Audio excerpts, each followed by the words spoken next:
ఏమంటే భక్తి కలిగి ఉండటం వల్ల కలిగే మేలు ఇంకోటి చెప్పమంటారా? యెహోవా యందు భయభక్తులు కలిగి ఉండుట బహు ధైర్యం పుట్టించును అన్నాడు. కరెక్టేనా? అంటే దేవుని యందు భయభక్తులు కలిగి ఉంటేనట ఏంటట మేలు? ధైర్యం. ఏమండి నిజంగా చెప్తున్నాను, మీరు భయపడుతున్నారా?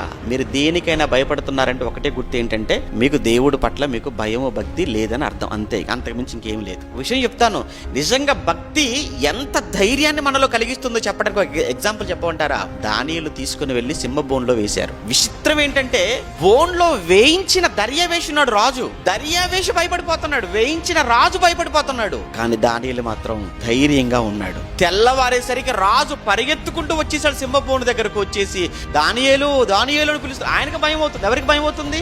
బోనులో వేయించిన రాజు భయపడుతున్నాడు తప్ప బోన్లో ఉన్న దానియేలుకు మాత్రం భయమేమి? ఎందుకు భయం లేదు దానియేలుకు? అదండి, రాజును నమ్ముకోలేదు ఆయన. ఎవరిని నమ్ముకున్నాడు? దేవుని నమ్ముకున్నాడు, దేవుని మీద ఆధారపడ్డాడు.